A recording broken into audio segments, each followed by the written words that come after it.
It has been a while indeed, ladies and gentlemen, and welcome back. Autobotos here. And yeah, it's been a hot minute. We're doing some Marvel Rivals, not just because it is the game that everybody's doing, but actually because I've been enjoying myself on this game a lot more than Overwatch. A lot more than Overwatch. Can I not skip this? Thank you.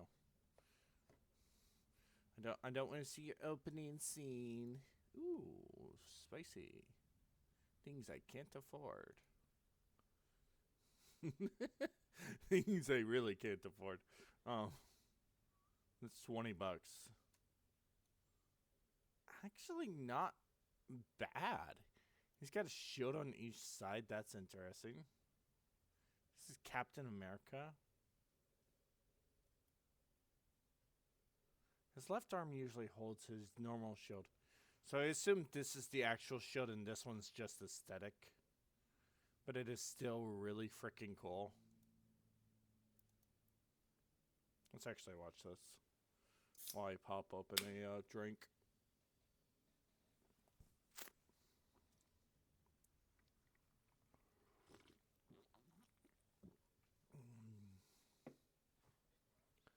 That is actually really cool.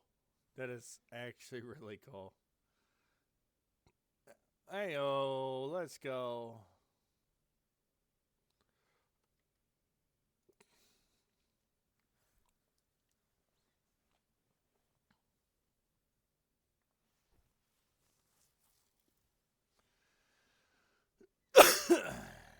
Well then. Well then. That's kind of cool. She's got a moon with a frost. I wonder if this is like a reference to Moon Knight or if there's a reason behind this on her outfit. Penny told me that Soul 2099 has seen an astounding transformation. The high-tech futuristic cityscape is beyond words, but amidst it all, love for music stands strong. I guess my music still lives on out there, so they asked me to grace the Stark Arena stage. What a blast from the past or future. Is this the same thing? Now,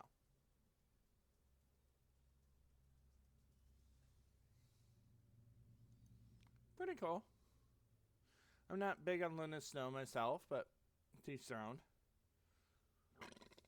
You can now hold a rave party if you want. That's sweet. All right, so enough checking things out. Let's go into a bit of practice real quick because I want to show you guys who watch this video something really cool. And we'll actually play some matches too. But first, I want to show you some things that are interesting to do depending who you play. Now, keep in mind that I am only a silver. I'm not high elo. I'm not a competitive, like overly competitive player typically. I usually just chill, I relax, I try to do my job shit.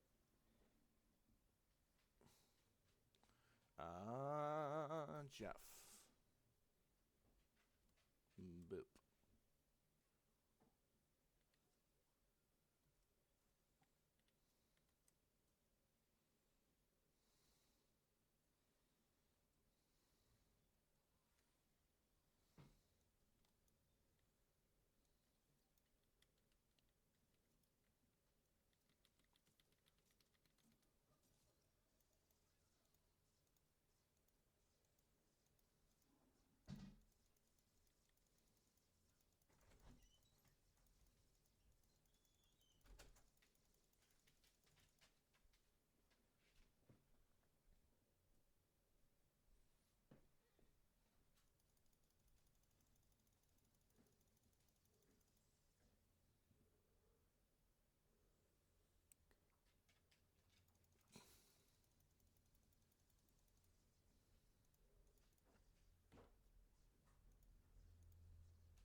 There we go. Alright, so first up is Jeff the Land Shark. For all you aspiring Jeffs out there, you more than likely just burst heal, and you just keep spraying until all your things is gone. Which, while this can sustain, especially if your allies are taking a ton of damage, you are definitely wasting it. If an ally is just being hit by one source that isn't like high damage, you can just left click spam to bring them up to health. This leaves you with plenty. You can also use your bubbles to burst heal. Another thing you can do with Jeff is his bubbles have push. Pretty simple. You guys may or may not have seen that already.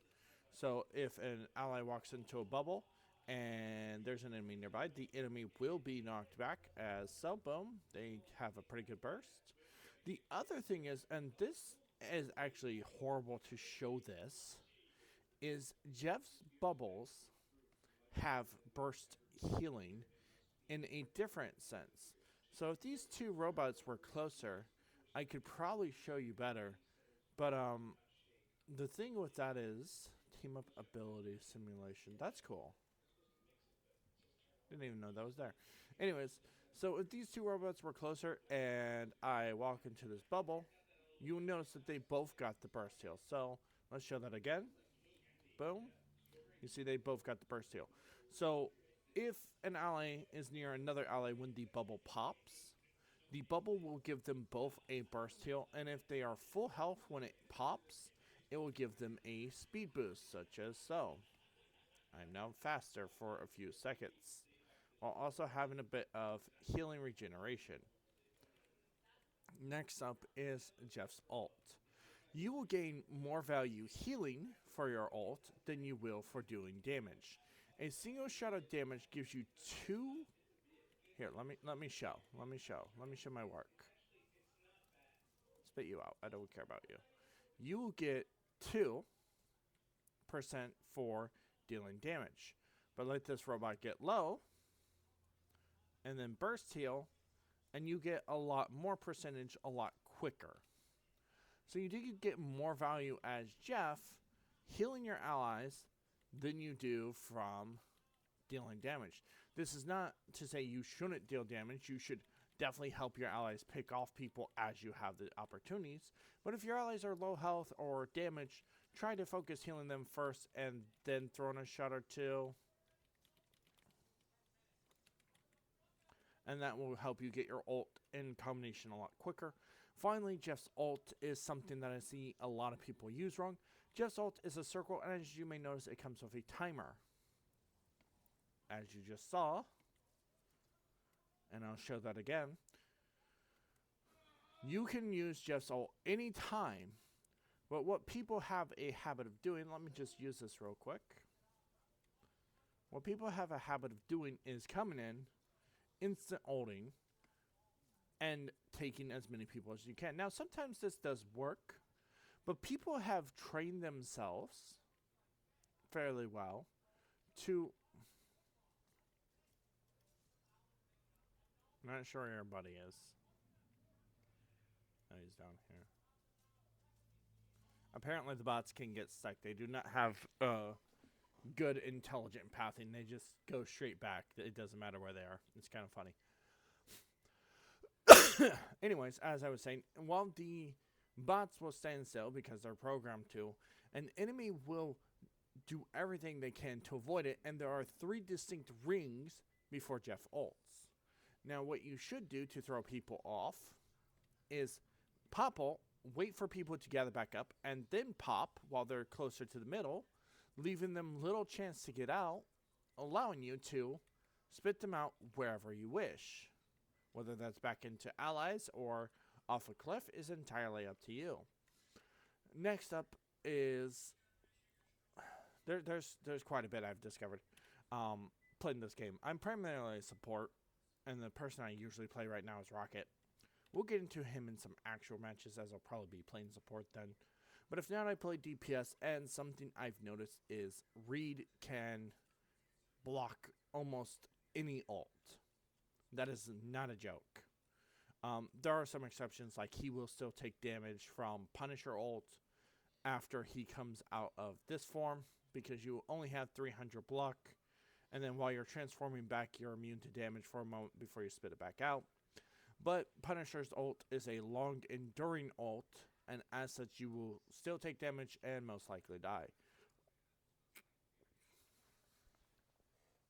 Another example of this, if you stand in the middle of a storm ult and do this, you will absorb most of the storm ult, but once you go back to normal, you will take damage. Now, if you do this right, the storm ult won't actually damage you, or will damage you very little versus a lot.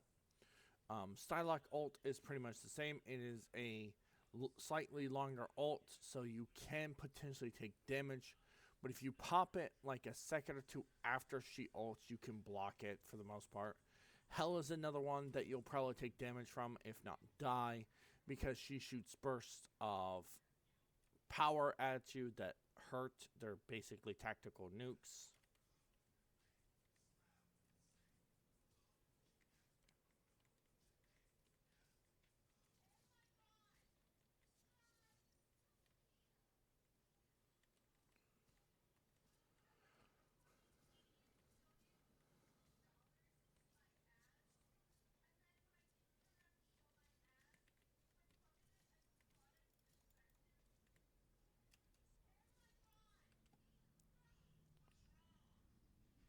I've been curious to learn something though.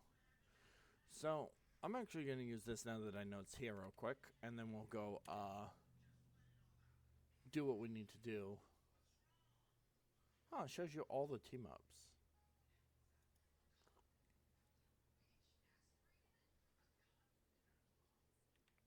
Whoops.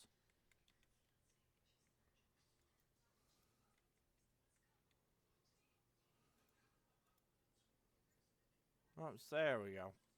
What I was curious about... No, I wasted the ability. Hang on, I'm going to go into practice settings and go no ability cooldown for a second. I'm going to... So you have 300 that you can block. Okay. He did 250 and 2 shots. If I shield and then this, he still did about 250. Okay. So that doesn't do anything there.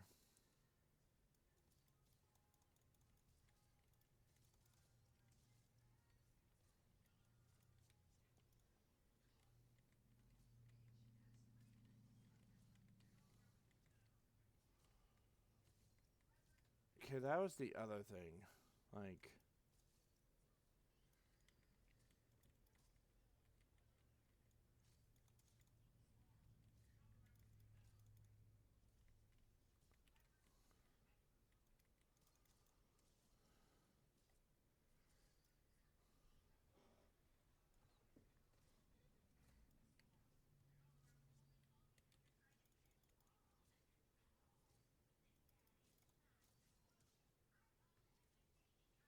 Okay, it goes away if you enter big form.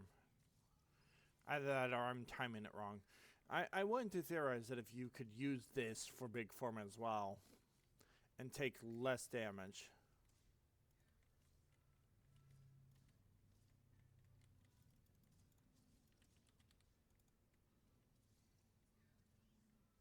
Oh, you can.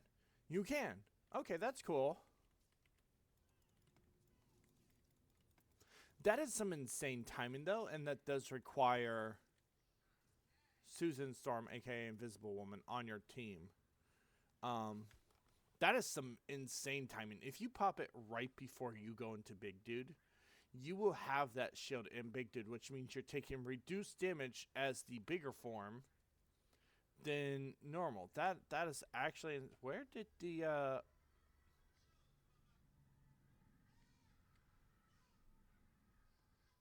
Huh. Anyways, so I just wanted to show you guys that you can't block ults if you time it just right. Like, as you hear the word Chaos from, like, Scarlet Witch, you pop ult, or at the end of Pure, you pop the shift, and you will block her ult. So you can block certain ults, you can block Strange ult, you can block,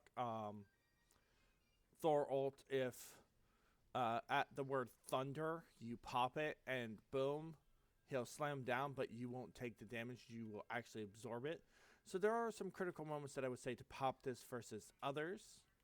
For the most part, you should just hold on to it and keep it. You can use E to accelerate to a teammate to give you better timing to get to point, or to even gain some charge. And this can be done twice, putting you up to 60.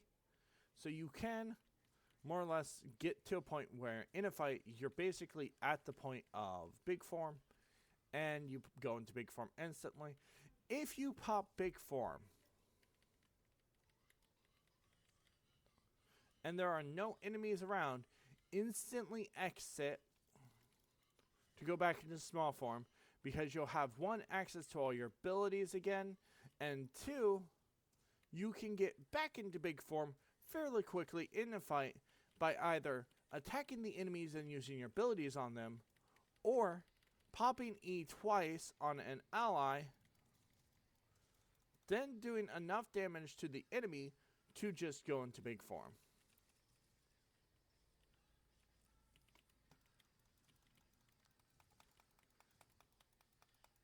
Now, I did see some advice for Mr. Fantastic's ult, and it was to be in big form when you pop it.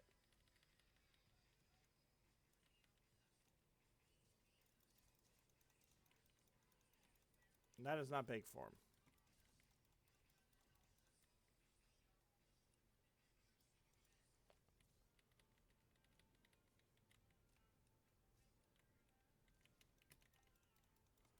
I can see why. You have a lot more health in big form, so you'll soak up more.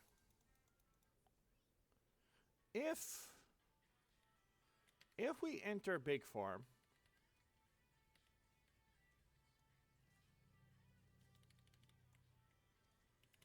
and have shield, you take reduced damage for a few seconds on top of having excess damage.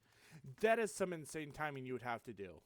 I don't see myself being able to do that in the middle of a fight, even if I have a Susan Storm. Like, to time it just right, to pop that ability right before you turn. Yeah, your timing would have to actually be insane.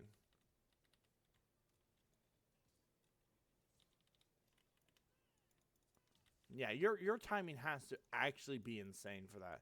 Because if you pop the ult a second early,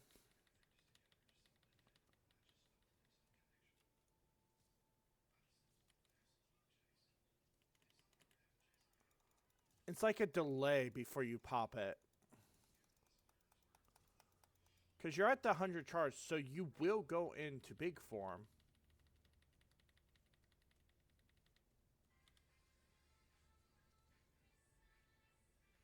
And then you have the shield on top of everything, taking reduced damage for a few seconds. Yeah, if you can master that tech, I think that Mr. Fantastic becomes so much more vicious as a direct result. Alright, let's go play some games. We'll probably be support. We'll probably just play casual because I don't feel like playing ranked this early. Although I should really put an effort to climb. I am currently a silver 2.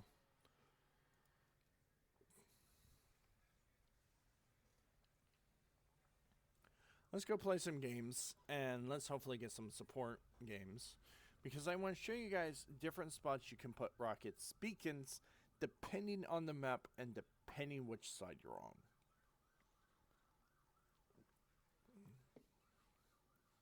Now this says domination, so I assume this is control point.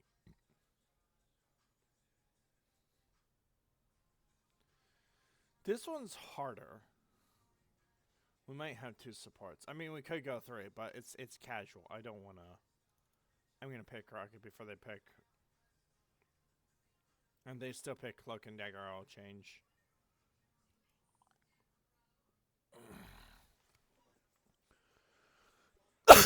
Now, this one is a little difficult. Because control maps aren't the... Yeah, this is a control map like I thought. Control maps aren't necessarily the greatest. There's not a lot of really OP spots to place rockets beacons. But we'll still show you some hiding spots you can put it in that will make it less likely that your beacon gets destroyed.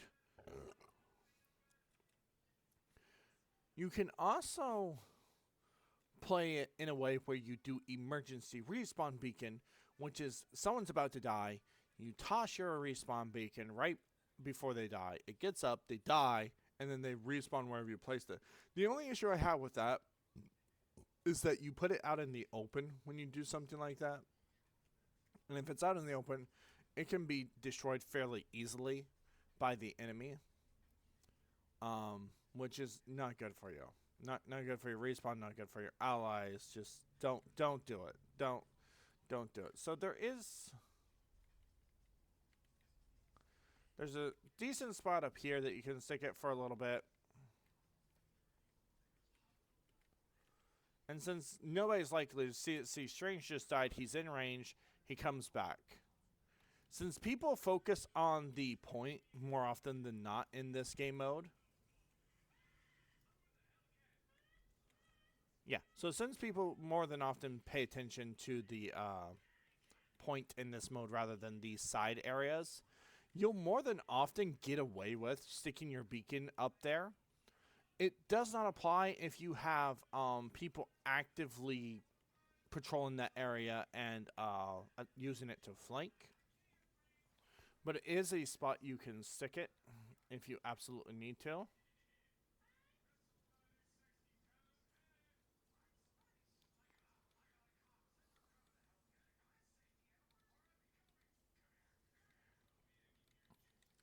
Yes, I am a heal bot as Rocket. Now, people do go down below, but if you want a weird spot to stick this, you can just plop it here when this opens, or you can come down here early by going down the sides and popping it down. Now someone near the point dies, they will have the ability to respawn and get back into the team fight. What just happened?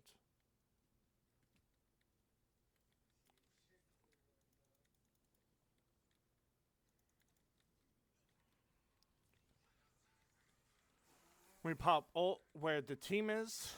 Now, you don't need to be here. You can take some crazy off angles because Rocket's heals bounce and they have distance. The more people lined up with it, the more they heal. And the orbs slow down a little bit when they're near allies. Woo! That's why we don't push forward with the team. She should respawn, or he should respawn, excuse me, down there. Moon Knight will respawn, I guess I should say. Since I don't know if the person playing them is a boy or a girl. I thought that was not my T'Challa. Ooh.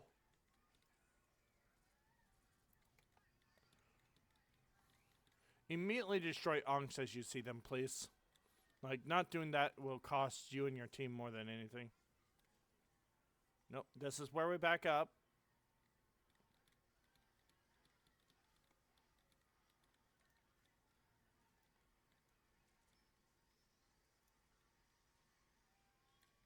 I have 2 seconds before respawn comes back.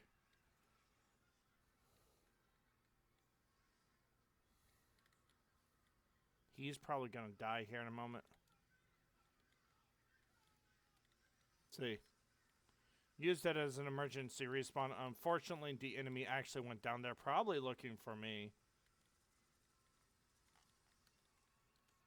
Yes, go and stand there while I shoot you in the back.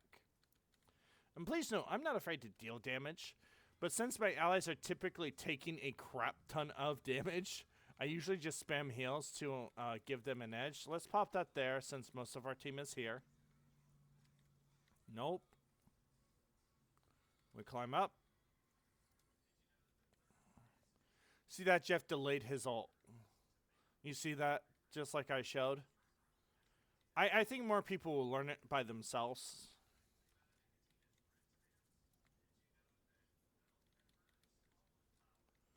But at least if you see this video and you like the fact that I shared that you can do that with Jeff's ult, and you know people who play Jeff, definitely share it with them too. because I think that having that information would be nice for them to have, just so that they can know if they're not already aware that you can delay Jeff's ult in order to kind of bring a mix about into it. You can delay it all the way, or you can delay it to somewhere in the timer.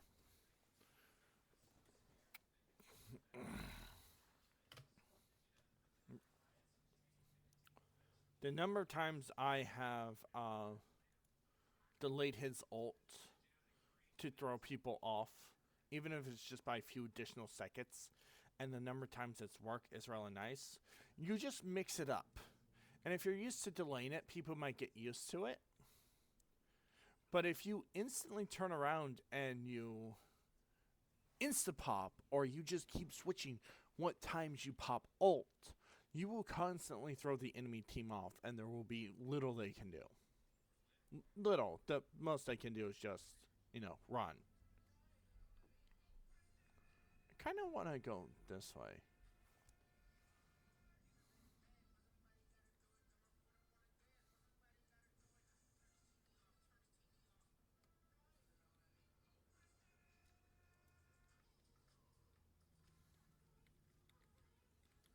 I took the scenic route. Someone's going to die here in a second, probably.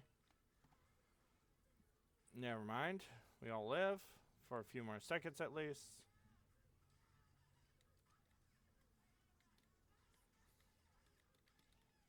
There it is. He should respawn, though, because he's close enough. Should. I guess not.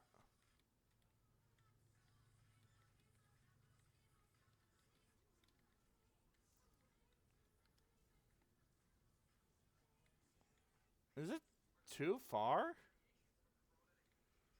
I think it needs to be closer. Uh-oh.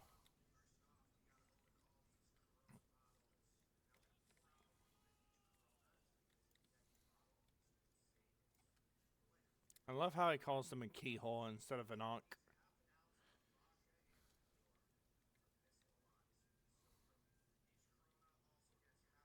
See, this is why you just pump heals as rocket. You do still deal damage every now and then. Let's pop that there. Give our allies increased damage.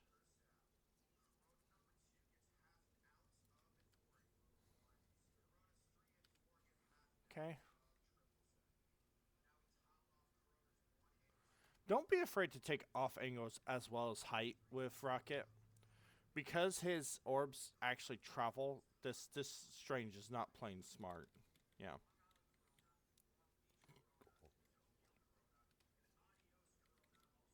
Put this here since they're fighting and instantly someone dies.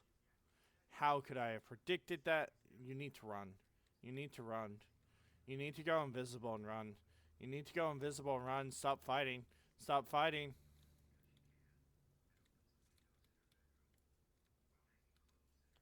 I can't. I can't with stupid teammates sometimes.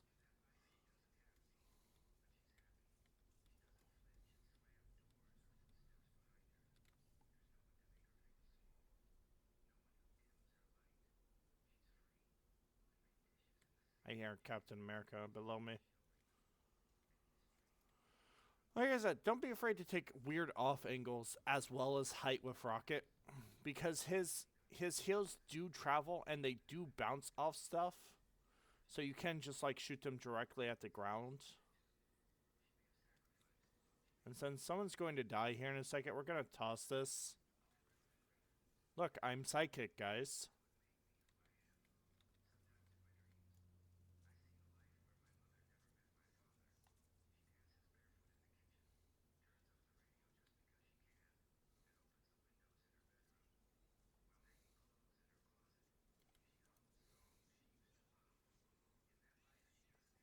There we go. You can shoot me all you want, but unless you dedicate to shooting me, you're not going to kill me. And the moment you do dedicate to shooting me, I'm just going to run.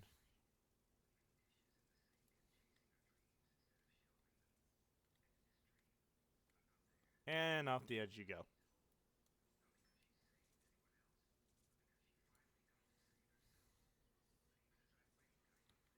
Now put that up here, where it's out of sight, out of mind. Now, granted, the people aren't getting the jump boost or the armor, but they are getting resurrected as a direct result. Putting your beacon in weird places or even high places where it's out of sight, out of mind sort of thing will get you to revive your allies more often than not, allowing them to re-enter the fight quicker versus if they have to go back to spawn it and come back. And this can actually be really critical. Like, you could have someone with an ult that dies, and if they respawn at your beacon point rather than at spawn, they have the opportunity to chain that into their ult, allowing them to deal substantial damage or to actually help with the team fight as a direct result.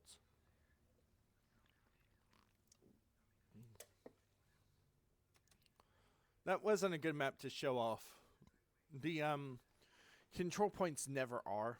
There's not a ton of really good hiding spots for the beacon. I actually saw that downstairs was a decent one, but once I went down there and the enemies saw me go down there, the person who respawned insta-died as a direct result. So it wasn't a good idea to place that down there. I should have just placed it somewhere else. I don't know. Domination again. Again, domination is not good for respawn beacons. There are very little places to hide the respawn, and it's annoying. It becomes a contest of, do I just place this down or do I just, whatever. I will go support because we only have one, and I'm not leaving the one support as a solo. I'm not an asshole. I am a flex player. I'm not a pure support player. Keep that in mind. So I do play Vanguard. I do play support. My two main supports right now are Rocket and Mantis. My main DPS is Mr. Fantastic, although I will attempt to play other characters. My main Vanguard is Magneto. Again, I will play others, but I primarily play Magneto.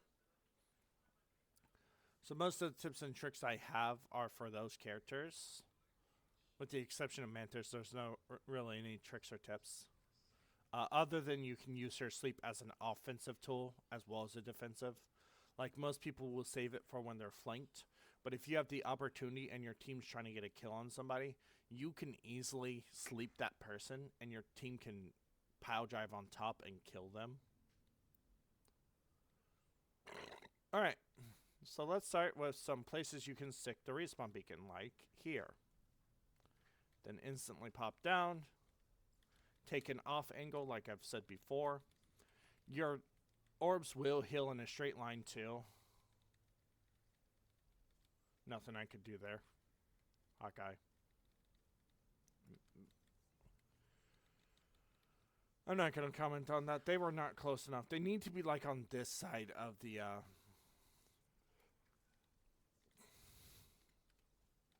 See, oh, they destroyed it. Never mind.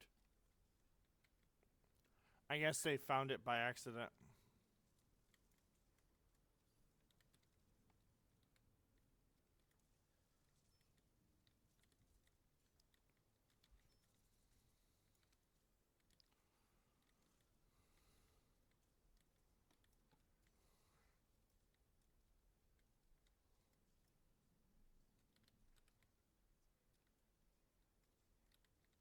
Venom should respawn.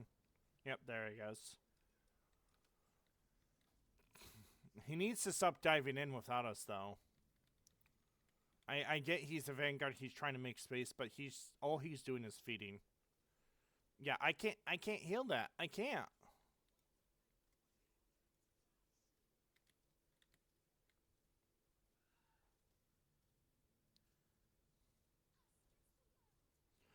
This is what it's like as Rocket to heal. Hang on, let me ricochet these.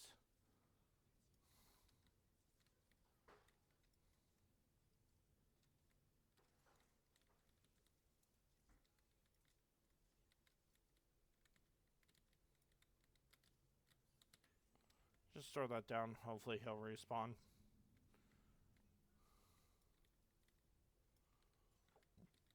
Moon Knight's too far to respawn. Venom will respawn. They're just running in and die. I don't know what to do here. Like, sure, I can switch supports and pump more damage or heals, but like, what's the point? You're just going into a crowd of people and dying. What am I supposed to do with that?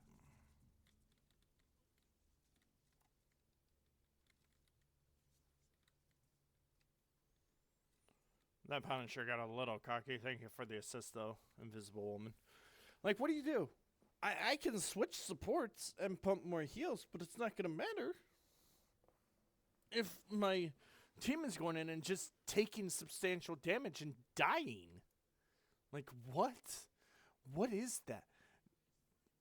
Only me, the Invisible Woman, and the Spider-Man have kills. The other person with kills left.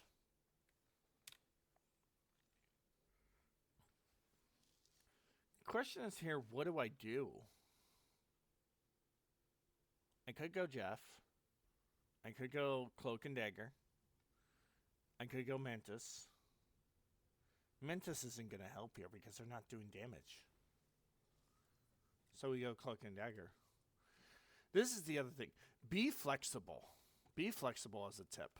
Not only in being a flex Q player, like be willing to play the other roles like Vanguard or support, but be flexible within the rank or the choice.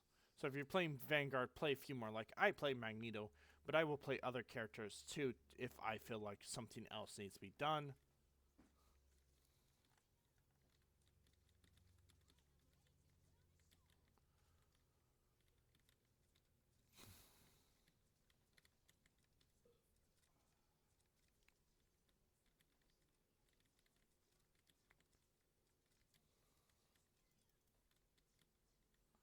Can't heal that.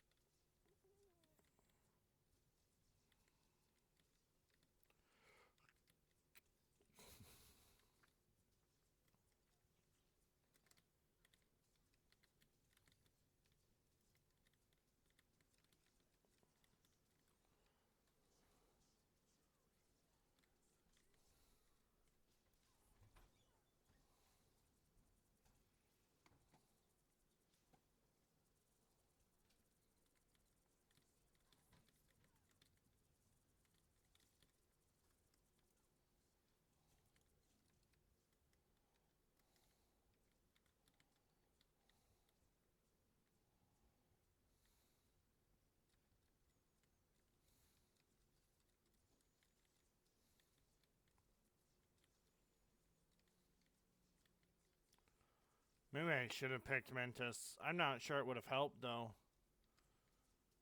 Because these guys aren't dealing enough damage to get kills typically. Like, oh my god, they finally have kills. They're on the board. Woo. Oh my. Okay. That was accidental, but that was purely accidental, but I saved both myself and the Magneto.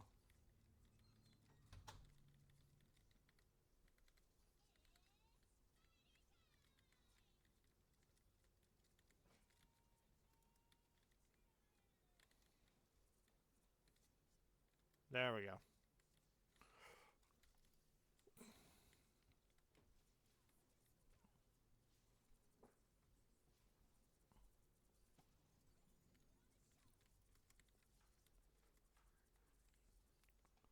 Luna and her ult.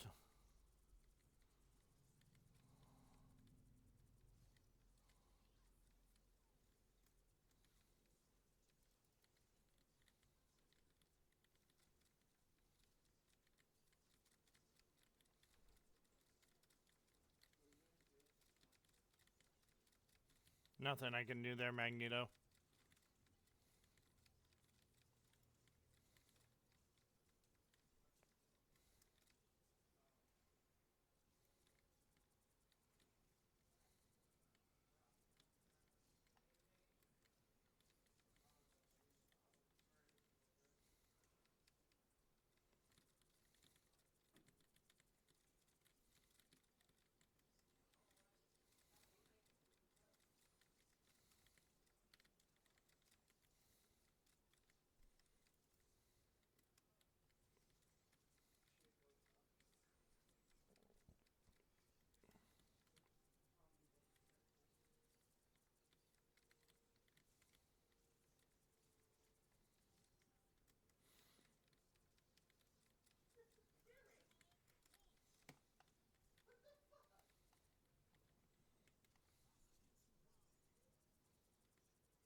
He's so low. He's so low.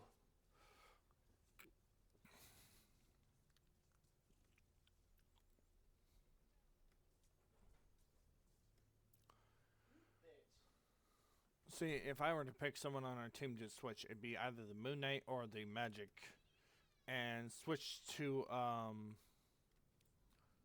Scarlet Witch, because that's where you're going to get value right now.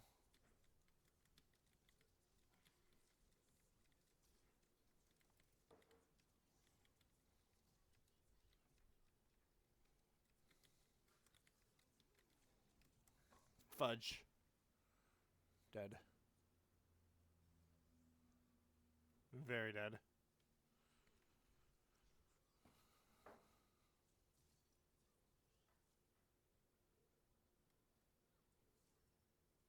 Okay, we won one. Hopes that our DPS start getting kills. I want to say hope that I switched to Cloak and Dagger.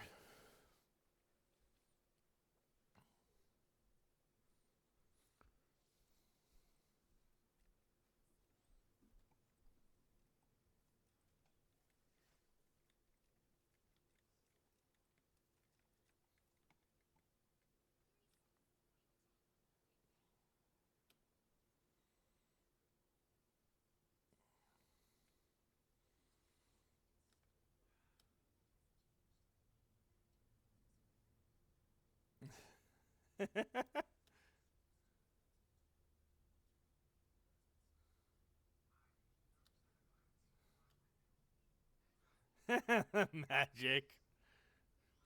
I know exactly what you're looking at. I know exactly what you're looking at. That's funny. I like how it closes my eyes when I smile. I definitely need a new avatar. This one sucks.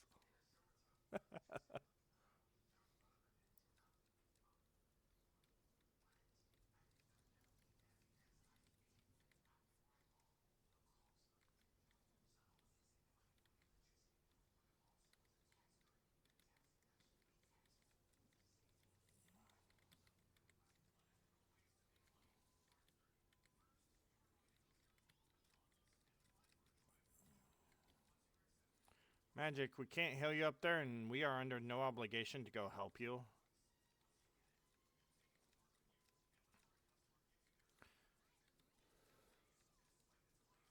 What was the point of that? Like, no, seriously, what was the point of that?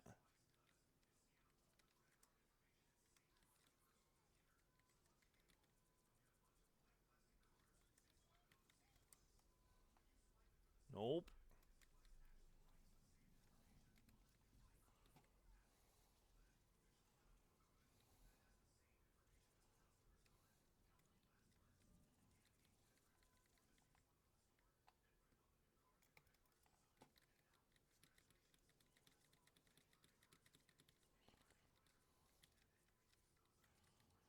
Nope, we back up. We back the heck up real quick. We do not engage. We do not engage. We do not engage. We engage.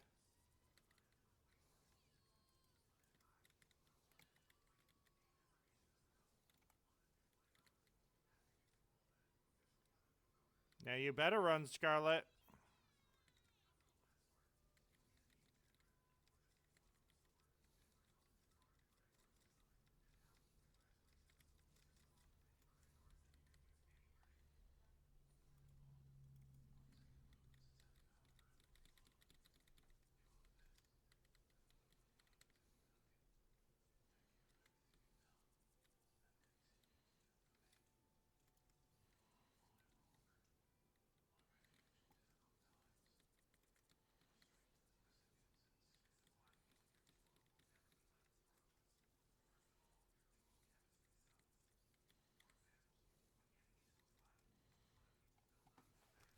I died for it, but I got rid of the Iron Man. Like, nobody else is taking care of him. I don't have a choice there.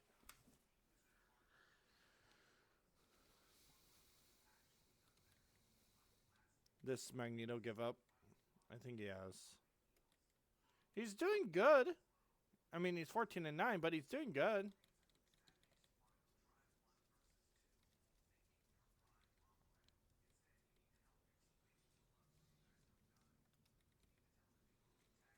He switched.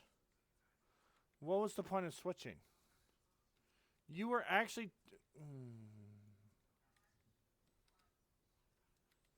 Do you really think an additional DPS is going to help? If the answer is yes, then kudos to you.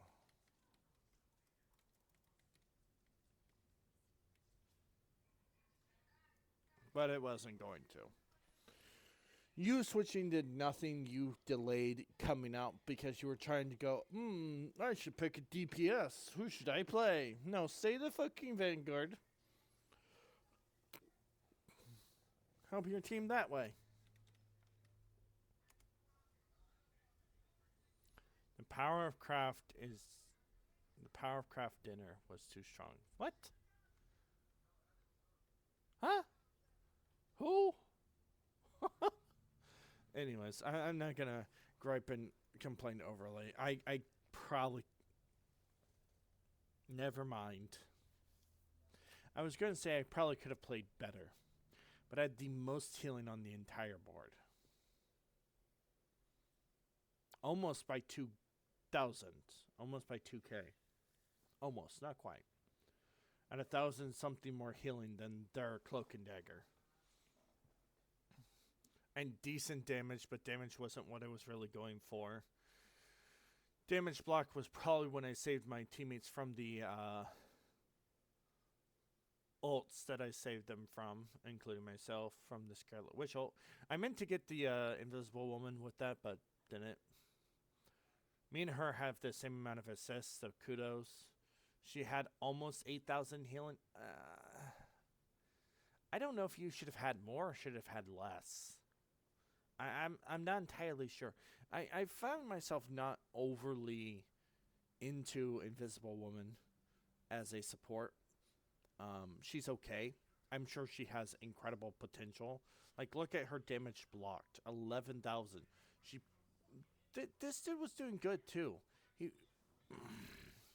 He played Mystery Hero Vanguard for a bit. But once he got on Magneto, he's actually started popping off. And then he switched to more in that last second. I don't think it would have changed anything. I think we could have most likely still would have lost. But you need to do something different. 11-6, 11-9, 5-9. You hard needed to switch. You hard needed to change something. I get flanking and I get being semi-aggro with magic and even like Spider-Man. But when you come, granted, you came in late in the game. Okay, you did. You came in, I believe, second round, which we won. And you popped off for a bit. But you in the game with less than 5,000 damage as a DPS. You only played magic, and you were -4.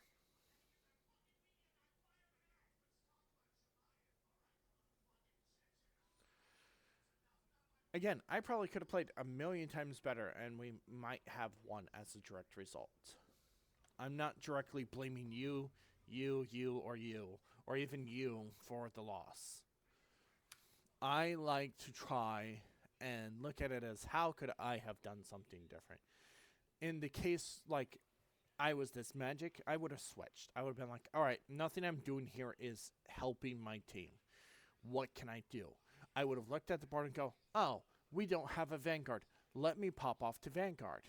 Or, oh, this character isn't particularly working, but I really want to stay DPS. Let me switch to someone I'm good with, or let me switch to someone who might benefit the team here. Right? That's what I did. I was Rocket for the first round, and I felt like it wasn't working.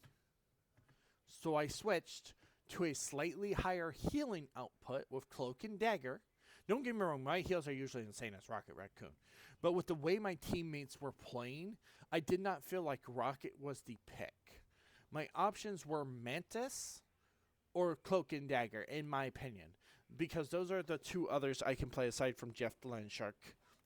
But Jeff, I didn't feel like was appropriate. Jeff can be ranged. But if you really want to heal your teammates, especially the way mine were playing, it wasn't going to happen. Versus Cloak and Dagger has at least some range and can lock on to her allies, allowing her to, shoot heals directly at them, which I like. She's a hit scan. So I do like that she does that. I think that's partly why I switched to her rather than anybody else. It's like I could pre-pump heals as Mantis and give you damage boost. But if you're not really getting kills, it's not really going to matter much.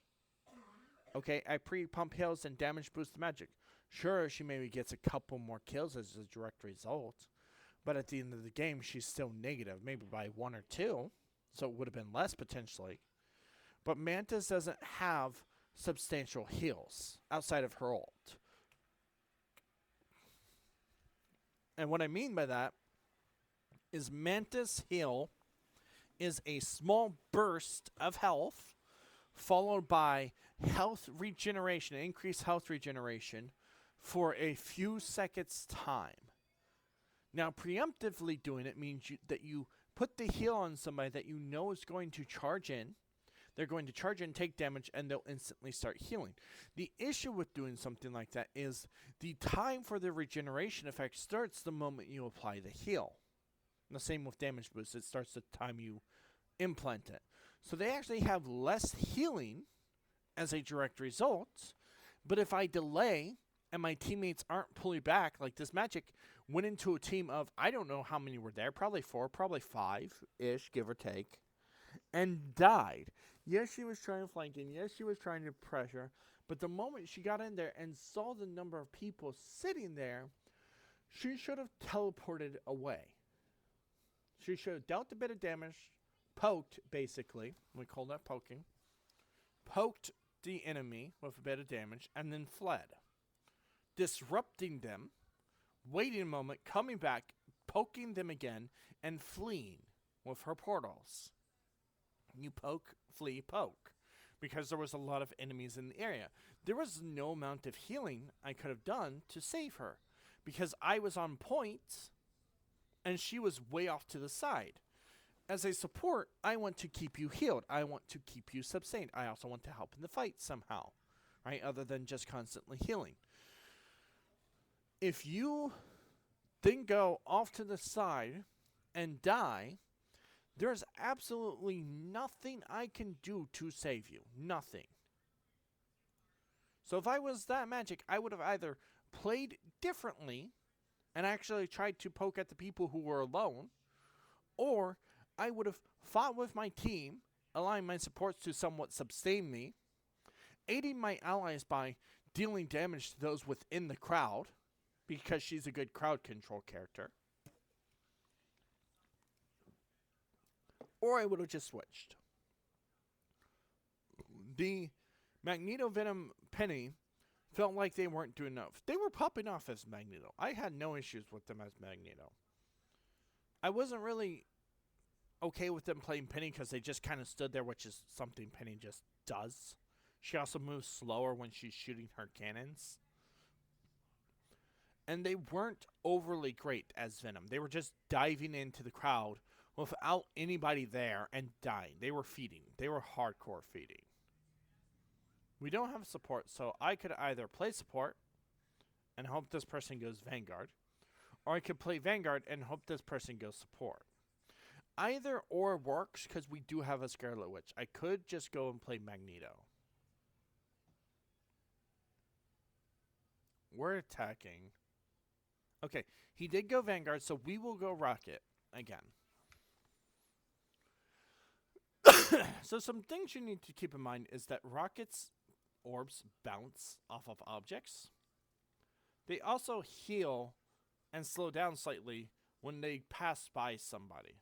So try to ricochet them off stuff, which is why I say don't be afraid to take weird angles on height as a direct result.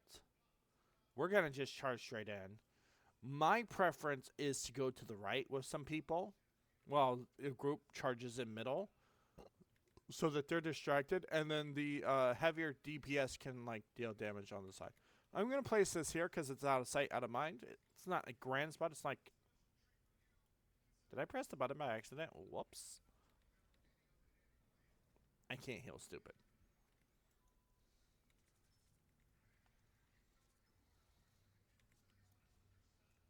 Okay, we brought the invisible woman back, it looks like, which is fine. Stop charging in. You had one support who was trying to deal with a freaking Mr. Fantastic. Don't. What? Bite your tongue, bite your tongue. Or we're going to start complaining about our teammates. These are how games go, by the way. Either you get some really good players and they actually do their job, or you get ones who are questionable and just do weird things. I'm going to pop up here real quick. Well then.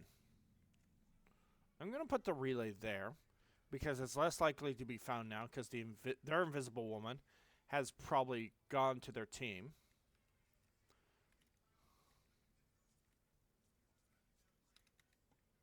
See, I'm not afraid to deal damage, but with depending how my team plays, like if I have the opportunity to deal damage like I did with Mr. Fantastic, I'm going to deal it because for one, he's trying to flank, and two, he's become a problem.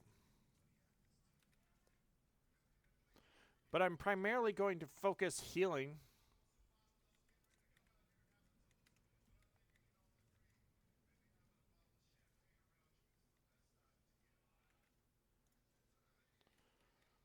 I should take this down.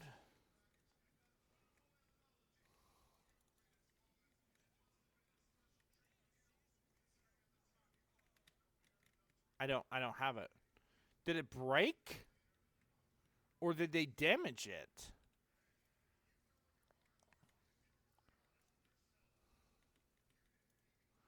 They have a support, an invisible woman, playing flank slash DPS, and we are losing?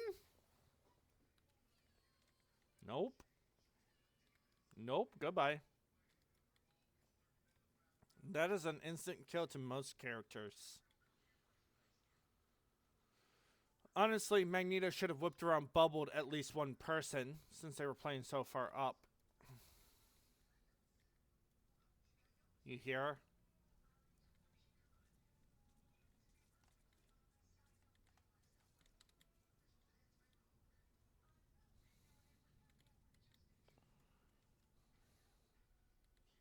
What am I? Oh, hang on. I screwed up the spot.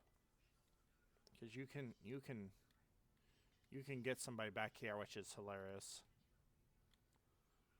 You can get somebody right in there if they die, and it's actually hilarious. Because they'll respawn and go, what the heck is this spot? I'm going to use it on my friends at some point when we play, just to get them, if we get this map. Make them go, what the heck is this?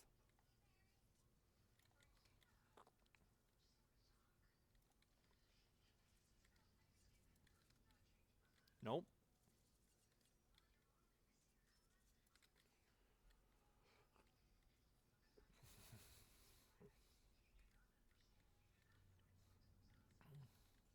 I think we're too far now for that to be effective. So I'm going to despawn it again. And I'm actually going to place it right here. Ah, fudge. There's no cliff for him to throw me off. So the most he'll do here is throw me into his team if he's smart. Keep the Scarlet Witch healed.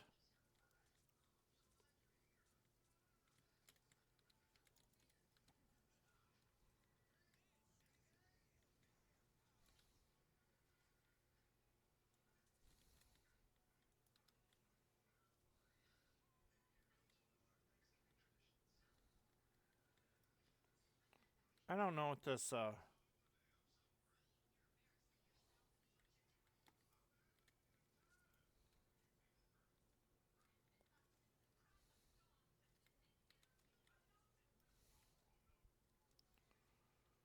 there's a really good spot on this tree for the respawn. Someone just respawned, so I'm not going to get it for 43 seconds. But I'll show you when it comes time. You can also stick it in this backfill, but because sometimes people go in there, it's not advised. Like, this is not a good spot to put it. Over there's typically not a good spot to put it. There is a Iron Fist running around. There's still the Invisible Woman playing flank.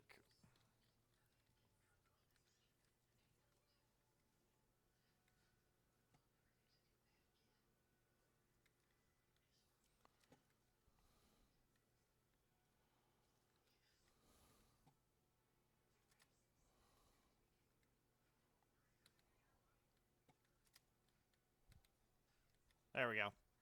It's kind of hard to get it up there.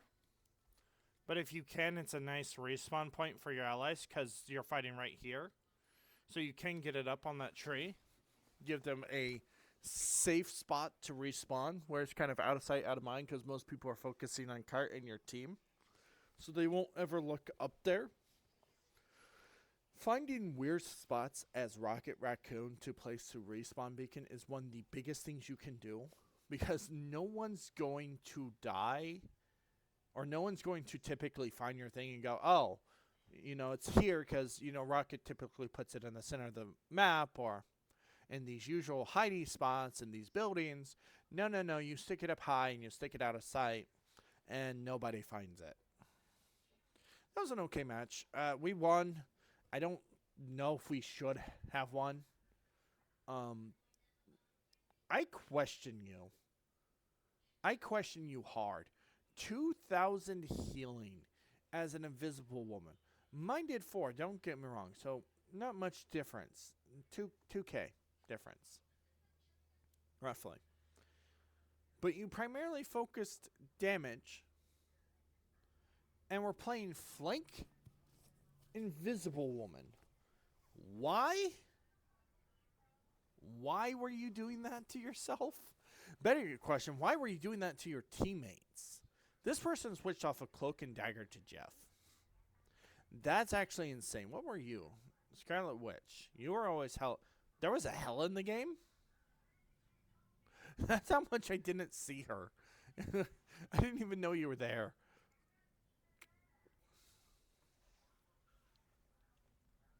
And this person was a Hawkeye. And at some point switched to Vanguard to try and help mitigate damage. It did them no good because they chose Venom, who isn't a great mitigator. And Thor, who's okay, but only if you know how to play him. That was definitely an interesting match. You'll notice again, my damage isn't high. My damage is almost never high. I primarily focus healing. But I'm not afraid to deal damage. It's just, there's no point for me to deal damage, one, if my team is actually doing their job. I can, to, kind of help burst down an enemy and kind of help people get the kill. But if my teammates are doing their job, there's absolutely no point for me as Rocket to be dealing a ton of damage. At least right now.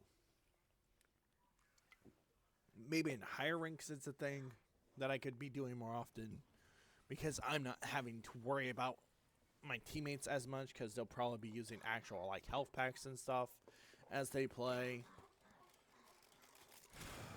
I don't know. The reason I main Rocket as a support has entirely to do with his respawn beacon. If this person goes DPS, I will go support. Okay, he went support. So we will go tank. We will go Vanguard. We are returning the Statue of Bass to its place. The people I can go here is probably... I could go Strange to Portal. But I think we'll go Magneto. Actually, let's do go Strange. Portal to... Wait, shit, wait. Oh, 2 points.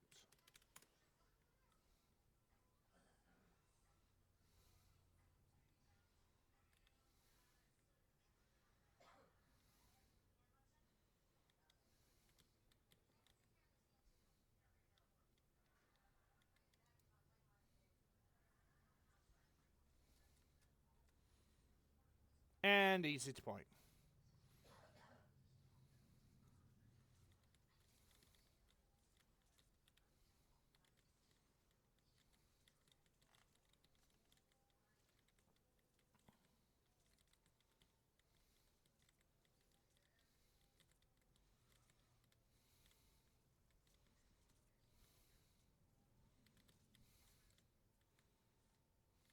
There we go. Easy. Easy point. Now we can be free to switch to Magneto if we wish. But at this point, we could just stay strange and try to assist our allies like this.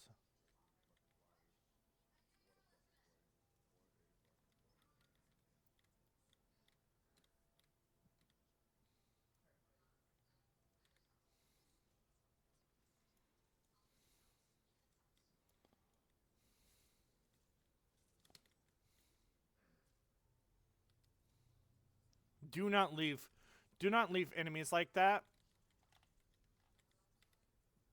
Just tank it. Just tank it.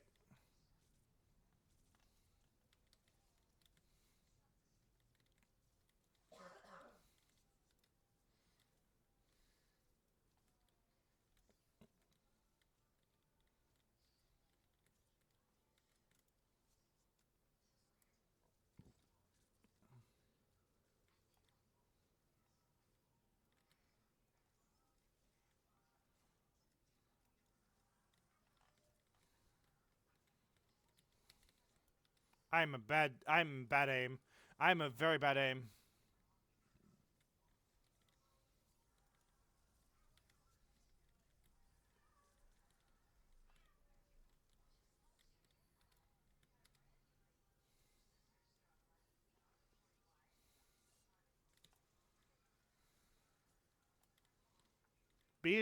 Just be a shield. That's all you need to do as Vanguard. Just be a shield. Naturally, try to help your allies with damage. Like, get rid of characters every now and then. I'm dead. There's nothing I could do there.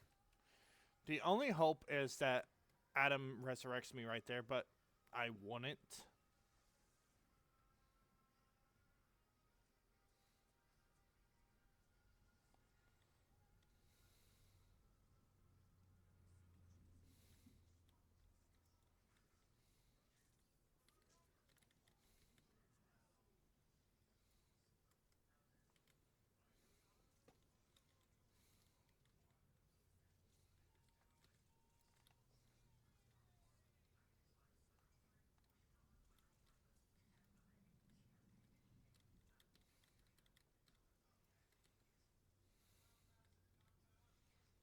Heal the squirrel girl. Fuck, I don't have a shield. Oh, last second.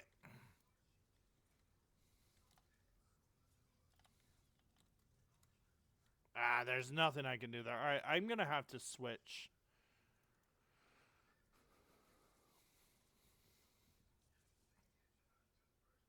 I feel like switching here is the only option for me.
Who has ult?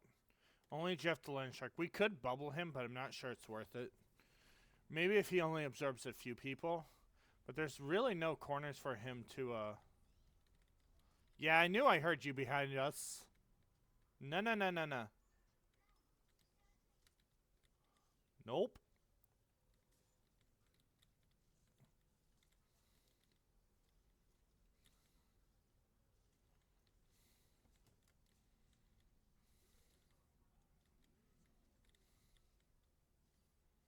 Nothing I could do there. I'm sorry, Adam. I didn't respond quick enough.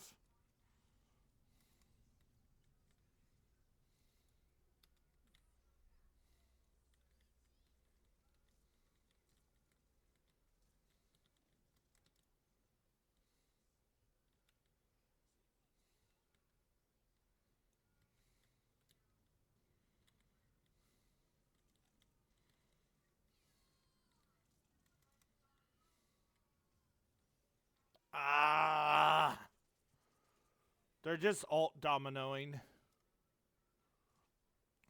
Let them have it for now. We got time. Don't panic. Do not panic. We have this. I do have alt.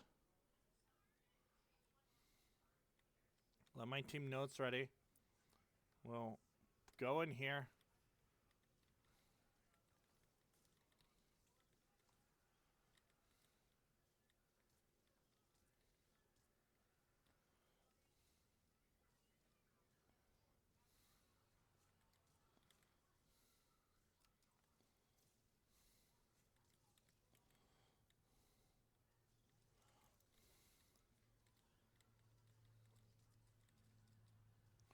Don't be afraid to just kill one person with your ult as Magneto, by the way. Sometimes all you need to do is just aid your team with that one kill. Yeah, there we go. And you're good to go.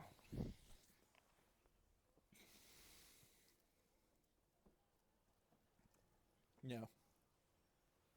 Honestly, W. See, be flexible. Originally, I wasn't going to go strange. I went strange to give us a portal to point. I even typed in chat, wait for portal to point. We portal to point, got an easy first point. Just snowballed into second. We struggled a bit there for a while, but then claimed it. Got towards the end, struggled a bit again. Popped our ult as Magneto, because we switched to Magneto at that point. Killed one person with the ult. But because of that kill, our team was able to snowball again, kill anyone that was there remaining, and push the cart the rest of the way. So don't be afraid to be flexible with who you play as a character. Whoops, that is not what I meant to do. There we go. So yeah, do not be afraid to be flexible, and everybody on my team did wonderful. The other team did wonderful. Like, I have no complaints. Look at the stats. Well, they had one support. They had one. No, they had two. This guy was a Jeff at some point.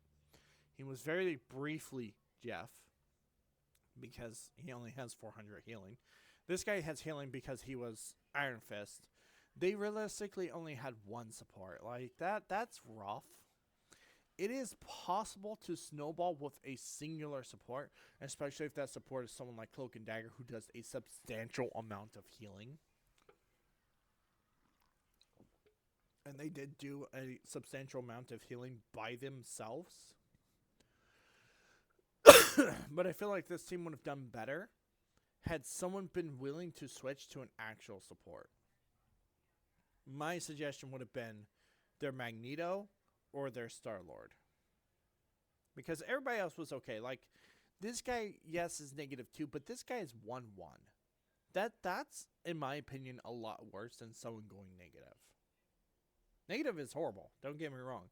But having 1-for-1, you have one kill per every death, is pretty bad. Squirrel Girl was Squirrel Girl, you stayed.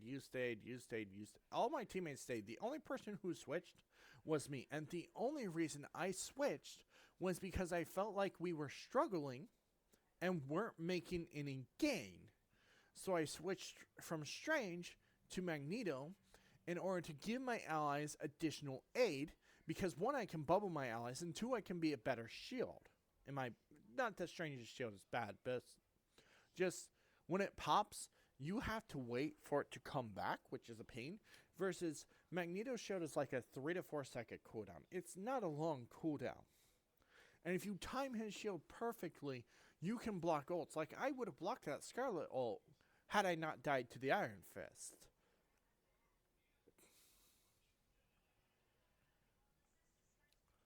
And there were moments where I could have played better. For instance, my Adam Warlock died. I could have whipped around quicker and bubbled him so that he potentially would have lived. And we could have used that to maybe win this fight or carry the fight a little longer. But I failed, and he died. So that was on me. That wasn't on him. That was on me. That was a bad play by myself. other than that, our two supports actually played extremely well. They kept me full of heals. They healed other people on the side, but they primarily focused me as heals because I was tanking damage. Right? I was acting as a wall for my teammates.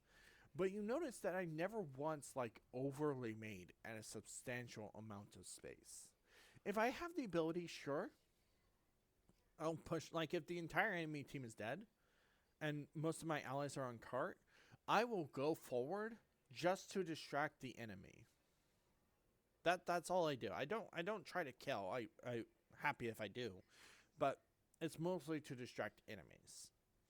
But because we were almost constantly playing on cart, there was no reason for me to be across the map trying to deal damage to some unknown force by myself, away from my supports, away from my team. And not only them dying as a direct result of not having a shield, but also me dying as a direct result of my ignorance.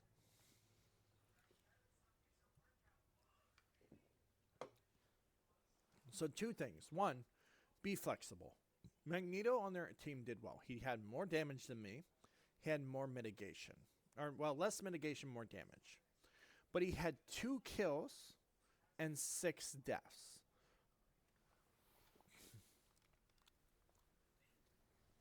At some point, if you are not making enough impact, you need to switch. Hang on while I adjust myself. And that's the thing. You might not be the problem. You might have a gajillion heals, or you might have a gajillion damage. You might have a lot of kills on top of it all. Or you might have a lot of assists, whichever, right? Stats mean nothing if you don't have kills. This Squirrel Girl had 21 and 3. She only died 3 times. She got an assist somewhere along the way. But she had 21 kills. So she participated in killing 21 people, 15 of which of these kills were final hits from her. And she only had 8,000 damage. Okay? Only 8,000. Versus you have 2 characters, a Scarlet Witch and a Iron Fist on the enemy team, who are 10 and 11, who only have 6,000 heals. They have 2k less damage than her, and 10 plus less kills. That's insane. So your stats mean actual nothing if you aren't getting kills, if you aren't assisting in kills. I can have some extremely high heals as Rocket or as another support, but if my teammates aren't getting kills and I'm not getting assist along the way, my stats mean nothing. Just like my 3,000 damage and almost 18,000 mitigation, along with my 16 participations in kills, would have meant actually nothing if my team had just lost. If I had been this Magneto and we still lost, I would have questioned myself as to what could I have done differently? How could I have changed? Yes, it doesn't help that I have a Star-Lord that is 6'6" and refuses to switch off. It doesn't help that I have a mystery hero player who was Iron Man Moon Knight. I don't even know when he was Moon Knight. I don't even know when he was Jeff. I believe I saw an Iron Man very briefly, but that was quickly gone. So he played mystery hero, DPS with a support mixed in, and he was 6 and 8 with only 2,000 damage and playing 3 characters that are extremely high DPS, high damage. Iron Man not so much unless he's in transform mode, in my opinion, but his beam is annoying. He's annoying because he can fly. Moon Knight is one of the higher DPSs in the game, with his onks allowing him to do insane amounts of damage, especially if it's around a group of people. And even without the onks, if you just shoot at someone and they're around other people, your Moon Knight blades, your throwables will ricochet off of everybody that's in that group, allowing you to deal more damage. The onk helps because the blades will ricochet into the onk and then back into people again. But and then you're playing Hawkeye, who has a one-shot potential. At full charge, headshot, you're dead. Body shot, it's 2, I believe, at full charge. One full charge and 1 partial charge will kill somebody typically, except maybe tanks. So you played 3 characters that have insane damage potential and did 2,592 damage with only 6 kills and 8 deaths. Granted, not actually horrible. Yes, he's negative, but it's only by 2. And for having such low damage to have participated in 6 kills, actually pretty decent. But again, you're playing 3 very potentially high damage dealing characters. Iron Man, again, kind of questionable there. But Moon Knight and Hawkeye are definitely high damage characters. And you have insanely low damage for that fact. Your Scarlet Witch, who deals less damage than you, had far more damage. Yes, Scarlet Witch deals substantially less damage. Hawkeye has a 2-shot potential to the body and a 1-shot potential to the head, versus Scarlet Witch takes like 5 years to murder somebody with her little clicky clicks. If you're throwing in her blades in combination, you want to go outside, cat? Come on. You can come back in a bit. You're meowing.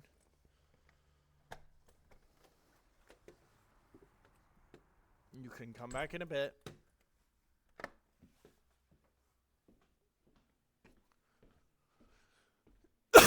But for your Scarlet Witch, even with the blades, which deal pretty decent damage, you only get like 4 or 5 of them.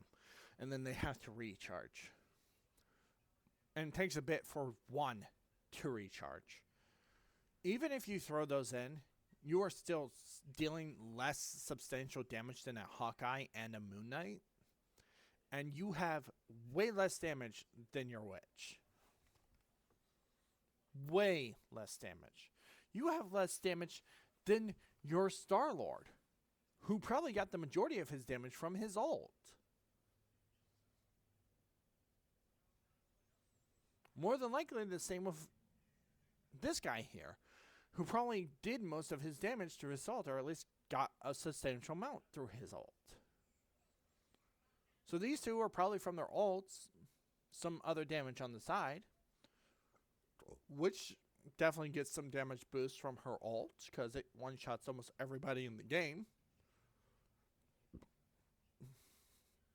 But you play 2 insanely high DPS characters, high damage characters, and have low damage. Why?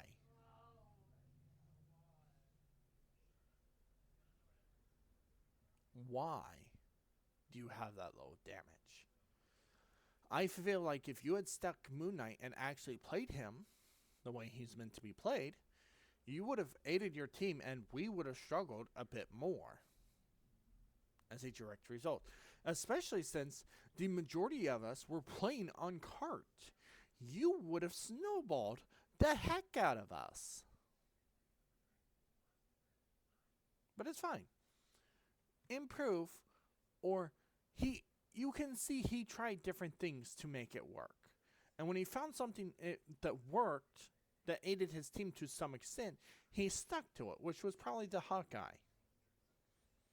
So he did try to change and try to adjust appropriately, versus his Star-Lord and his Scarlet Witch never once changed. And of the two, I would say the one that definitely needed to switch or try something else would have been the Star-Lord. At the very least, I get you want to play your DPS character, but switch to a support and just help with heals for a while. Or if you don't want to switch to support, at least switch to another tank, off tank, or a different DPS. This is how I look at it, and I'm not trying to be mean as I say these things. I'm looking at it as if I was this character, how could I have played differently to aid my team in potential victory? Because it's never guaranteed. Even when it's like, oh, the match is over, we're more than likely going to lose, I still try, I still attempt, I still try to do something to change it. Right? So I look at these characters and I go, how could I have played differently if I was so-and-so in order to further aid my team? Scarlet Witch never switched, which I'm not necessarily against. Why? Because she helps her Magneto. The problem is her Magneto has almost no kills despite having more damage than me. He has more damage than my Psylocke. And my Psylocke, it's not by much, but my Psylocke has far more kills. Right? The reason I have kills is because I'm constantly fighting with my team. I'm aiding them. I'm dealing damage to people. I turn around when this guy pops up behind us or this person pops up behind us and aid my teammates who are behind me trying to protect them. Like with Squirrel Girl, who was being ticked away at by Scarlet Witch. I turned around, I shooted her, and then I helped her with the Scarlet Witch. So how can I, if I was one of these people, play differently? Well, Magneto, yes, I have the team up with Scarlet, but I'm not doing much to actually aid my team. Sure, I have decent damage and mitigation, but I have no kills. All right, so what can I do differently? Should I play different Vanguard? Should I play a DPS? Should I play a support? Well, based off of this, I should do one of two things. I should either switch Vanguards to someone else in this situation, or I should play a secondary support. And I don't necessarily need to play a support that does a lot of heals, because Cloak and Dagger does a lot of heals, right? So I don't necessarily need to play a second substantial healer. All I need is to play a second support that has some sort of abilities that aid my team. Well, how do I do that? Mantis. Mantis is an option for me because I play Mantis. All right, well, I don't really know how to play Mantis, or I don't want to play Mantis. All right, Jeff the Landshark. Probably one of the easiest characters in the game to learn or know how to play for support, right? You got bubbles, you got your heals, you got your attack, you got your ult, right? All right, so now I play Jeff the Landshark, and I don't necessarily need to play him for the entire game. I just need to play him long enough to get my team an advantage, and then I can either switch off back to a Vanguard / DPS, or I can remain in support and actually go someone different to further aid my allies. Again, Mantis has a suggestion. Why do I keep bringing Mantis up? Damage boost. She invigorates her allies, allowing them to deal increased damage. Well, I don't have heavy damage dealers. Okay, fine. But you do have decent ones. You can boost any of these four characters, and they will do enough more substantial damage in order to turn the match around. Know when to switch, know how to play, and you will improve many times over. And that comes from a support player who started in bronze like everyone else and was bronze for season 0. I was bad. I was really bad. All right. I was insanely horrible as support, as DPS, as Vanguard. DPS especially. I could not play DPS to save my life. then Mr. Fantastic came out, and I actually found myself doing slightly better. But I also found myself doing something weird, and it's that despite being a DPS as Mr. Fantastic, I was playing as an off tank rather than a DPS. I was playing support slash Vanguard, which made me an off tank. So I was doing bits of damage, but I was also using my shield ability primarily on my allies or to burst forward and aid with a kill. And then as big form, I go in and deal damage and try to mitigate, right? I play as an off tank as Mr. Fantastic, so I'm still technically playing Vanguard, which is something I enjoy doing, ironically, right? But I play fairly better with Mr. Fantastic than I do with other DPS, and I'm not absolutely horrible, but I'm not insane as other DPS characters. I miss my shots more than I hit. Mr. Fantastic, it's a little harder to miss because of how he functions. Alright, I've been chatting long enough. I apologize, guys. We'll do one more round for the video, and then we'll probably stop. I've been meaning to stream / record again for a while now. It's just things have been crazy, and I don't really get the chance to, given where I'm currently stationed in my house. If I play games, if I play this game or any other games with my friends at some point, I will probably inquire if they're okay with me recording or streaming.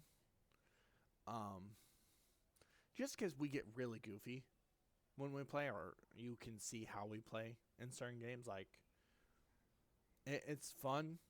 We enjoy ourselves. We play to win, but we play to have fun too. Like, we have some insane matches when we're playing this game in particular. And even if we lose, we don't mind so much because we played fairly well. Right? We cooperated. We did our jobs. We did what we needed to do. There's actually some decent spots as Rocket to place your beacon here. Again, this applies for defense or attack, so it doesn't really matter. Attack's a little bit rougher right at the beginning. But once you get to certain locations, it's a little easier to place rockets, respawn beacon in weird spots, and have your teammates respawn. We have a Lord Captain America. I've discovered something, by the way. Lord means actual Jack.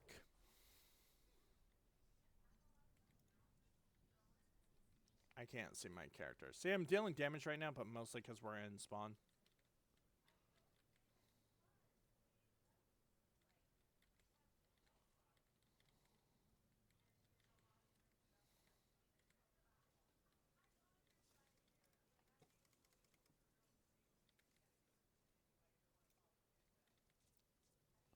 I'm lagging a bit. That's not good.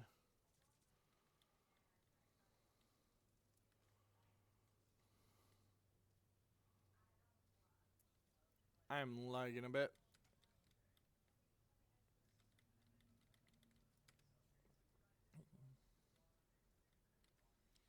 You don't have to worry about respawn right now.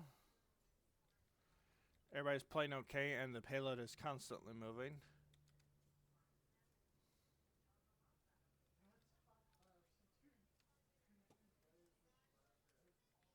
We will place a respawn beacon here since most of the team is fighting. This Captain America is actually insane. So I do feel like he deserves his Lord.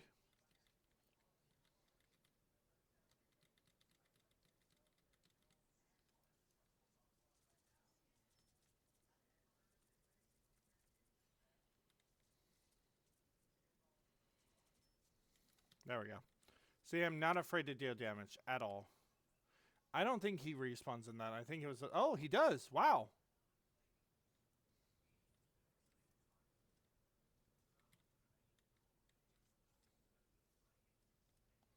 I haven't used my thing with Bucky yet.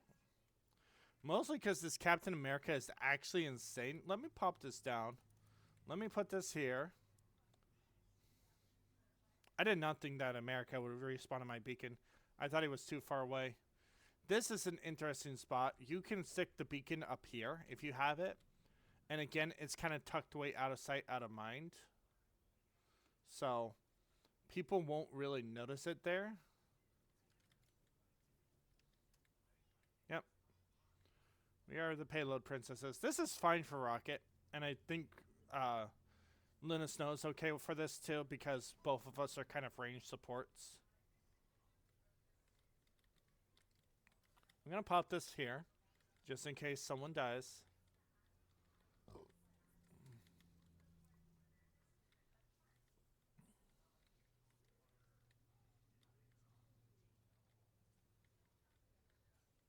The Bucky's going to die. Yep, there he goes. He'll respawn. It's fine.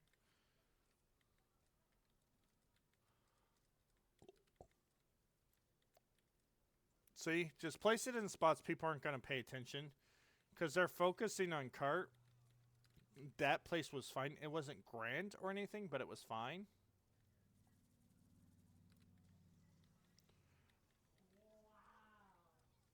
There is absolute jack I can do there. Nope, we run away. We very much run away.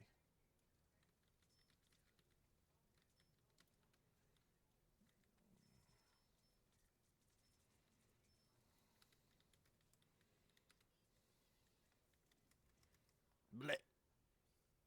He pushed way too far. I'm okay with that because he pushed very far to kill me. He has actually put his own team at a disadvantage as a direct result. See, there's another spot you can tuck it up here, right here. It's, again, not fantastic, not grand, but it does kind of stop the enemies from destroying it very briefly. If you're going to put it anywhere here, whoops, if I could, you know, actually play the game, put it up high where no one's going to see it. Put this up where they're fighting.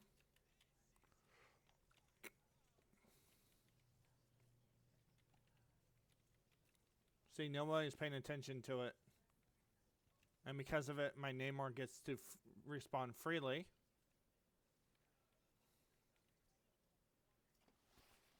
See, this is why we primarily focus heals instead of damage. People love damage, people needing heals, but also because people like to flank, and by pumping heals, I can just keep my Luna alive. Myself and my Luna, actually, but, you know.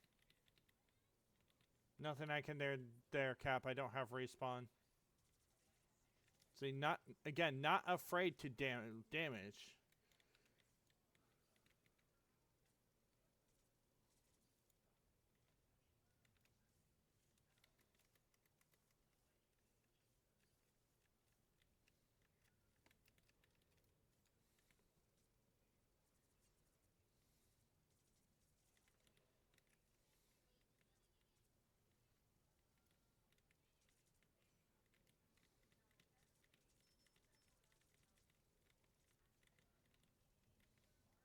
Pump heals, pump heals, pump heals.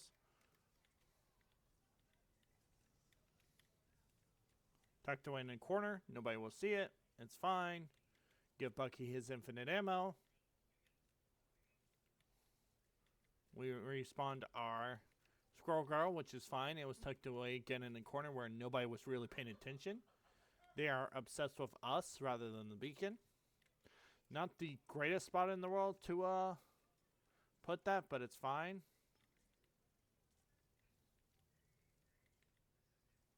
Just damage his shield. Just damage him. Aid with the aid with damage. Aid with damage. Aid with damage. Aid with damage. There we go. Pop ult, just in case. And we're good. See, switch again. Like I said, not afraid to deal damage.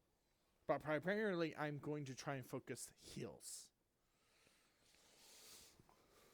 GG.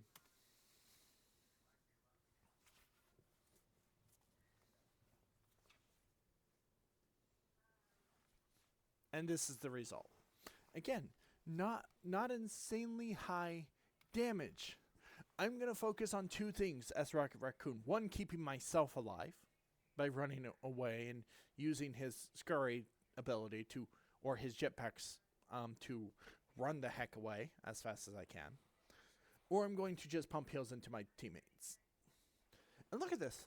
Look at this. Their Cloak and Dagger had insane heals. They did fantastic. But low support, which I feel like should be a primary, like, I'm not against supports dealing damage. I'm not against them having a ton of kills. Like at my Luna Snow, for instance, she had a ton of kills. She also had 7,000 heals, right? She had 5 assists. Assists aren't necessarily what make a support a great support. Damage and kills can make you a great support too. But you have all these kills, very little assists compared to my Luna Snow. You have more healing than anybody on the board, but it meant nothing because your team still lost. Why did your team lose? It wasn't necessarily because of you. You have a ton of heals, as I said. So you did primarily focus on support. You focused on pumping heals, much like I did, right? So why did your team lose? Your Rocket had a lot of support. Why did your team lose? Everybody on your team did good. So no one was really bad. Okay. The one person here, like your Rocket died 3 times, which is, I've died 3 times before. It's okay. You died 4.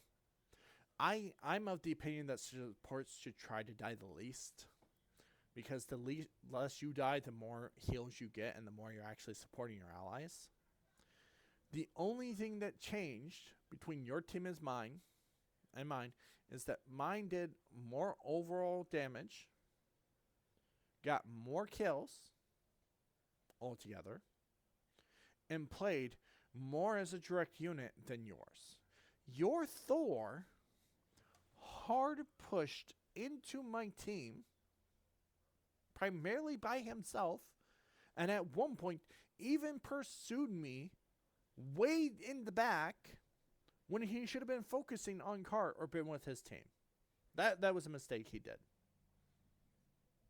He did it like twice that I know of. He probably did it more than that, but he did it twice that I know of. Your Magneto played well. I have no complaints against him despite going -2. All right, he had 3 assists, 5 kills, 7 deaths. Technically, he's in the plus by 1 with the assist. But if you just want to include kills to deaths, he's -2. All right? But it doesn't matter because he played extremely well. He had good mitigation. He had good overall damage. And he supported his team by placing his bubble upon them. When the Thor charged in for the second time that I knew of and almost died, as he backed up, the Magneto had pushed forward enough to bubble the Thor, allowing him to retreat and get heals. Right? So Magneto actually did well by assisting and playing around his allies, versus the Thor did it a little bit less. Black Panther and Logan, aka Wolverine, played okay. I'm not going to start any points of contrast, except that your Wolverine was excessively aggro and not trying to snatch people the way he should have. Like, he did it once that I know of the entire match. He maybe did it more. I'd have to go back and watch and review. But he wasn't hijacking people enough. And when he did hijack someone, he hijacked me of all people who has high mobility and escape value. And I'm not just going to stand there and let a Wolverine kill me. So you actually got less value because Wolverine's biggest value in this game is going after the Vanguard, which in this case was our Captain America. But let's say you ignore him. All right, great. He pushes up a lot by himself. If you weren't watching, there were many of opportunity for you to pounce on him and push him back into your team enough where either you or your team gets a kill. But you guys only managed to kill him 3 times. You were not taking advantage of the fact that this Captain America was hard pushing. He was hard making space, and he was actually really good. He was very good. But there were moments where he could have died or should have died, and he didn't. He should have had a lot more deaths than he did. But because you guys did not hard target him, and he's good with the mobility of Cap, you were able to secure less kills. Thus, he was able to allow us to make more space as a direct result.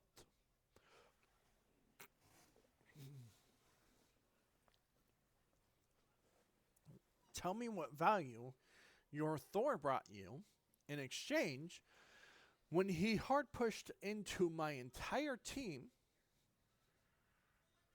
and almost died while getting no value.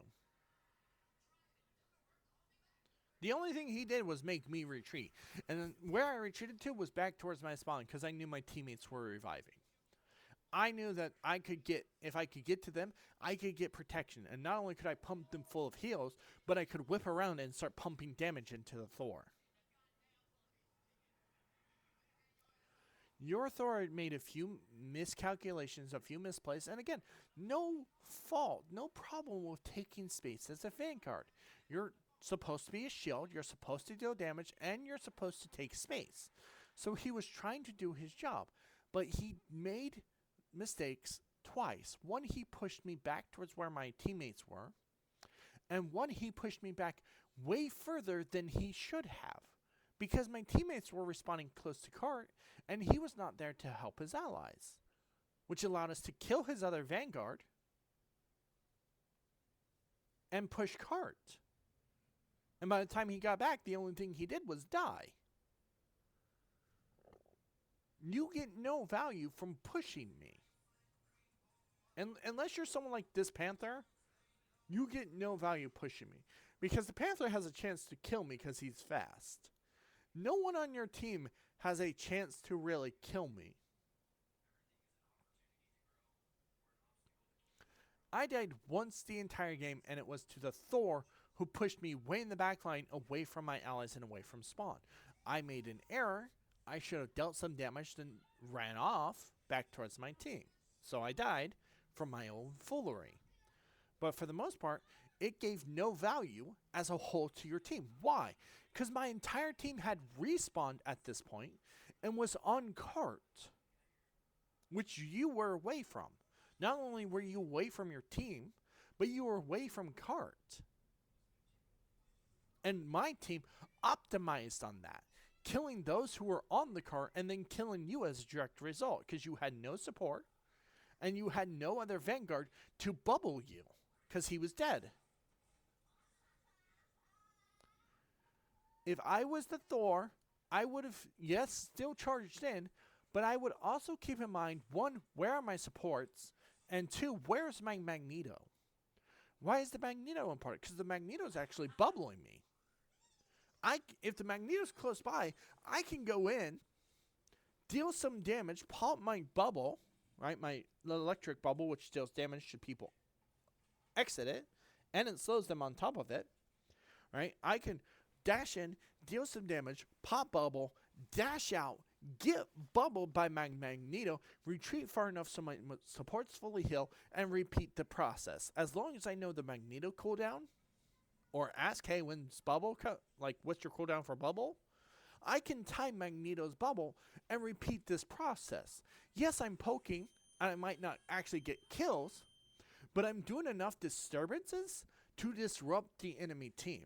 Versus going in by myself, nearly dying, then forcing my Magneto to bubble me because I'm almost dead.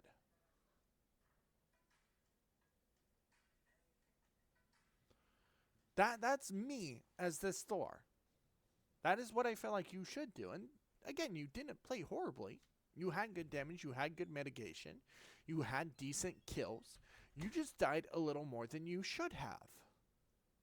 And you played 4 different heroes, which, kudos to you. You played until you found something that you felt worked. I'm not against constantly switching heroes until you find something that works with your team comp or that aids your team.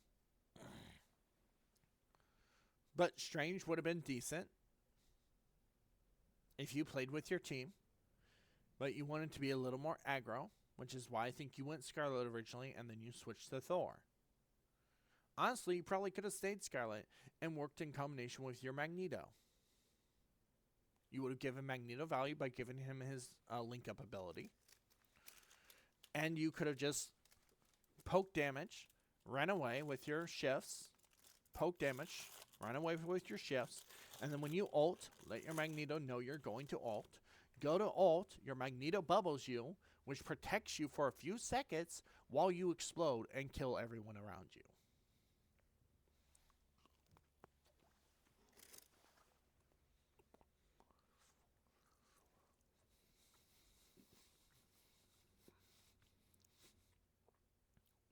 Oh, they had two different Logans, two different Wolverines. Wow.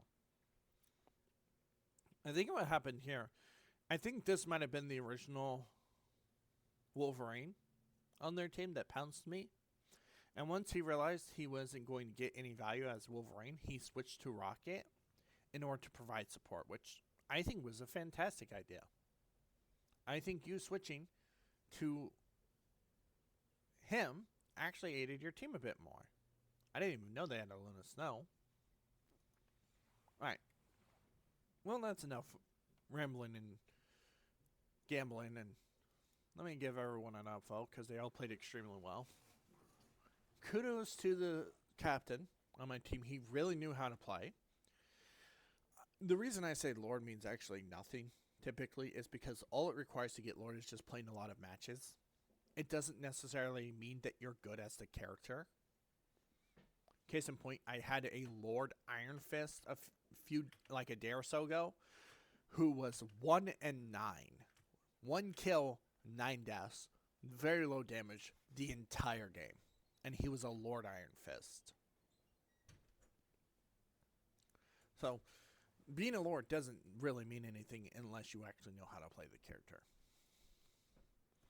But anywho, kudos all around. Everybody played extremely well. I just like to nitpick at certain things. Like, I look at it as, oh, if I was a certain character, how would I have played differently? How would I have supplied more support or more damage or whatever I was doing? Everybody played well. I question some plays by certain people and suggest that you look back and reflect and you play differently as a result. Alright. Other than that, ladies and gentlemen, hopefully you found this game informative and hopefully, English is not a fucking language, excuse my French. Hopefully, you have found some crucial information that is helpful to you, such as the Jeff stuff that I showed early on, or the very random spots you can place rockets, respawn, and get value because no one pays attention to them. And it's actually insane. If you play Rocket, if you main Rocket, or if you play Rocket, and you have a habit of placing his beacon down like most raccoons do, don't place it in the open. Find a weird spot to place it, and watch you gain value as a direct result. Alright? Because by placing it in weird locations, you allow your team to revive, be safe when they respawn, and then come back and assist your team with value. So you in turn are getting value. Anywho, that's enough rambling from me. Hopefully y'all have enjoyed. If you have, hit the like button, hit the subscribe button. I'm trying to make it up to 100 subscribers right now, and we are almost there. When we hit 100 subscribers, I will, we're almost there. I'm almost at like 50, I think, last I checked. Once we're at 100 subscribers, I will do a special stream of the viewer's choice. So definitely look forward to that if we make it to 100. Other than that, if you found this informative and know players who play certain styles or play certain characters that I reviewed at the beginning, definitely show them this if you found the tips helpful or informative and you think they could benefit from it. That's going to be all for me, though, ladies and gentlemen. Hopefully I've enjoyed. Hopefully I get to stream and /record a lot more. And I will see you when I see you. Otobotos is out of here.